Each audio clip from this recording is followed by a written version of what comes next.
shared in my introduction that I live a life of miracles. This is definitely part of that. Thank you for being a miracle in my life. As the introduction said, when I was a senior in high school, I experienced what I never thought I would experience. My mom, bipolar disorder, and on September 14th, 23 years ago, she had an episode, a manic episode, that had her call the police and have me removed from my house. And you might say that that's tragic, and it may very well have been, but that's when a lot of miracles just cascaded into my life. The first miracle was right away when the police officers took me away. The last words my mom said as she threw 3 of my bags that I had been told to pack out of the house, my mom said, "Have a nice life." And then the police officers took me to this place called Seabury Barn. It was a shelter in my neighborhood. I didn't even know that it existed, but literally it was in my school district. So that was the first miracle. You know, a lot of the theme of tonight is talking about education and how we learn. You know, my dream and my life as a student was still intact because I could kind of go to school, admittedly from a different address, but I can go back to school. I was kicked out on a Friday, I was back to school on Monday. So that was an absolute miracle. The days between that Friday and that Monday were one of the catalyst moments in my life. I literally cried for 2 days straight, just 48 hours of why am I here? I don't deserve this. It should be her, you know, here, not me. And then Sunday night, I'm in the shelter, and my tears all of a sudden dried up. And just this energy came over me, and I don't know what made me think about it, but I went to the staff meeting at the shelter, and I barged in, and I said, "Here's the deal. I'm a singer, I'm in theater arts, and I work. And I don't want any of that to change because I live here." It's pretty bold. I don't even know where that energy showed up. But what happened was another miracle. The whole staff looked at each other, and they looked back at me, and Jimmy Green, who is now one of my Facebook friends, she said, "Erik, we believe in you, and we're going to get you to your rehearsals, to your job, and we're going to let your dreams stay intact." So I was like, wow, glad I made that move. Glad I, glad I let them know I meant business about my dreams. So what was really interesting about the time in the shelter is that we, as teens, I was the oldest that you could be to live in the shelter, but there were kids who were 11 years old, 12 years old, 15 years old. And we kind of made a habit of going around and asking each other, why are you here? And some of those answers, hard to share. The stories I heard, I didn't even believe were possible to happen to people twice their age. So those are really, as a 17-year-old, they're just life-changing. They're game changers. And what happened was there was this 11-year-old boy named Mikey. And I might be dating myself here, but do you remember the Mikey in the Life cereal commercials? So he looked a lot like that kid, but he was really sarcastic, and he had an attitude that was way bigger than his body. But for some reason, he and I connected pretty well, and he followed me around for about a week and just wouldn't stop talking. And so one day I turned around to Mikey and I said, "Hey, Mikey, why are you here?" And all of a sudden, Mikey stopped talking.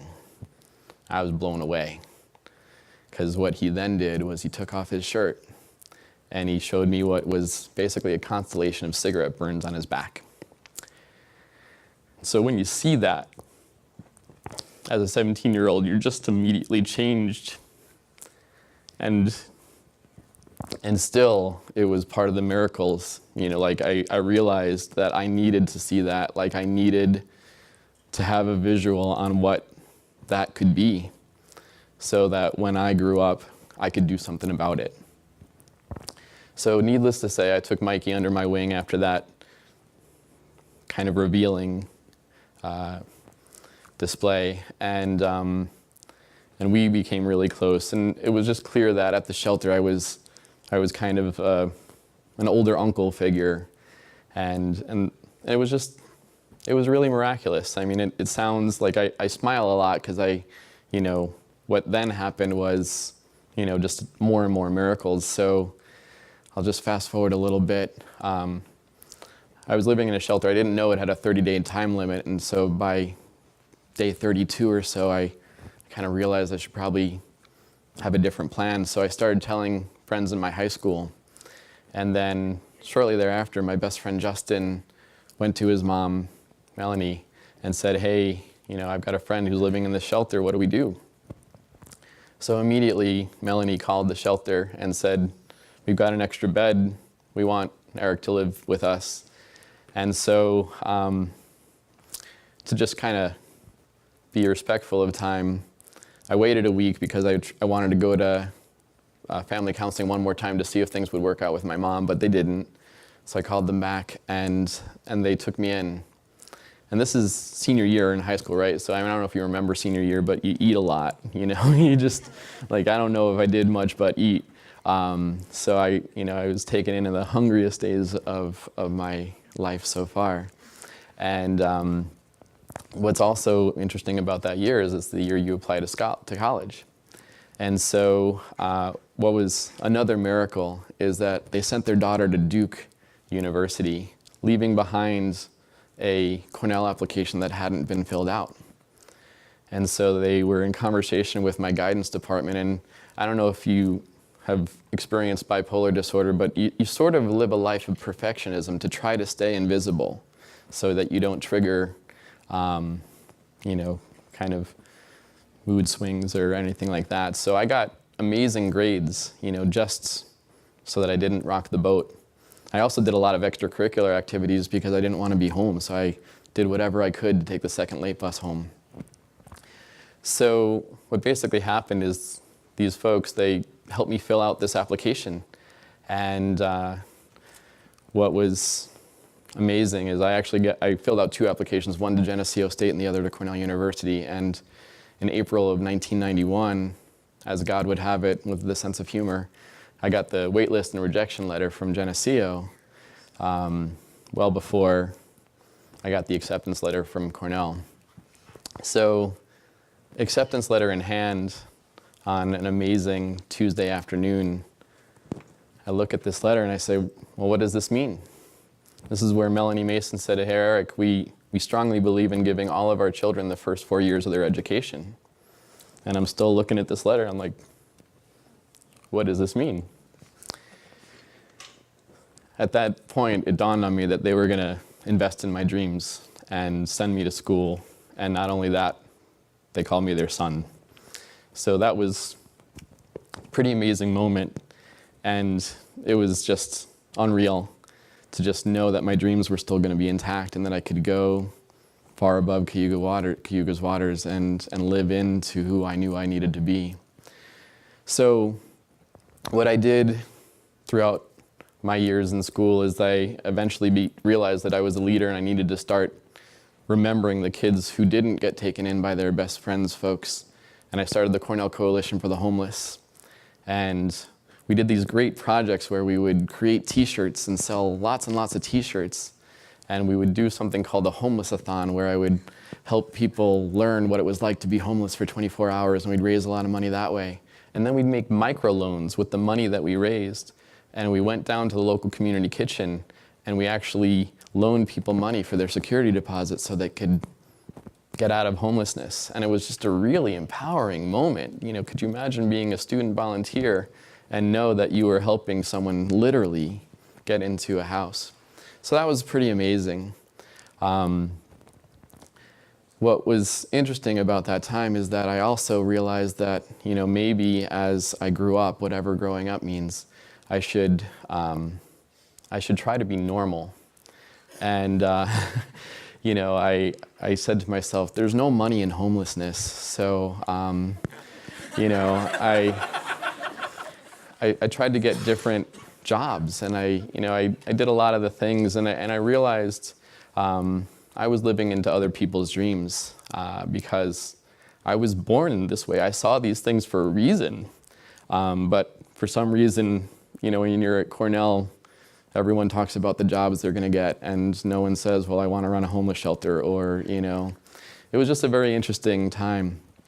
So I just tried on normal. I opened a restaurant and raised money for Cornell and worked in pharmaceutical sales, but all the while, like I wasn't feeling filled. So I would volunteer, I would work at shelters, I would, coordinate not-for-profit fundraising events. And I realized that's where I was really alive. So in 2008, something, kind of another catalyst moment happened. And around that point, I paid off my house. Having been homeless, I went from homeless at 17 to homeowner at 23 to paid off house at 35. And nothing came down from the sky, I thought wow, I had lived into this American dream, but still it wasn't enough. So, and I read this book, The Power of Focus, in 2008, and one of the things that challenged me to do was to take an hour of something that was non-productive in my day and invest it in something that was productive. So in that moment, I just said, you know what, I watch a lot of TV. And so I decided to go running with that hour. And I ran every day for an hour, and then it just became an addiction. It became amazing, and my body started shedding weight and just had this energy. And so November 7th, 2010, I crossed the finish line of the New York City Marathon, and that was pretty darn amazing. I guess what this all told me is that, Erik, you're special, and on top of that, everyone's special. And so, during that transition, I created, I got promoted in pharmaceutical sales, and I just quit. And I told my manager what I was just experiencing, and he just totally understood. And I transitioned slowly but surely out of corporate America and opened Dream Catalyst, which is my way of asking, why are you here the rest of my life? And, that has a totally different meaning right now and message. So what I want to share is, I believe that in this country right now, our dreams are homeless. Many of our dreams are homeless, and I feel like it's on me. It's on my watch to make sure that people know that I believe in them. So that's why I started Dream Catalyst. And there's this new movement I'm creating. It's called Game Changers. And it's really trying to expose kids to real life possibility through game changers on this planet. And one of the mechanisms to see if those kids are serious about their dreams and wanting to put skin in the game is we're going to challenge kids to relinquish a violent video game in exchange for their ticket price into events that we're going to create. So I'm working with pro football athletes who are going to put on sports camps. I'm working with musicians and artists who are going to do workshops and concerts. And we're going to expose kids to possibility, and we're going to say with our actions, we're going to model belief. We're going to see possibility. We're going to show them what possible is. And, it's just what gets to happen is kids can see real life game changers. Then they can realize that they can change their own game, and then they can change the game in their community. Downtown Project is a perfect example of what it means to change the game. My last trip to Vegas is so different than this one. I can tell you that. I think this is going to be a lot more profitable because of what I don't spend elsewhere. That being said, I invite you all to be part of the Game Changers vision. You're all game changers in my world. And I want to take the last few seconds to just have you all turn to each other and just say, I believe in you. It's just please just take this moment and feel that energy. Feel it, because that's what we're going to do. We're going to tell the kids that their dreams matter. And that's really what I'm here to do. So I leave you this question. Why are you here?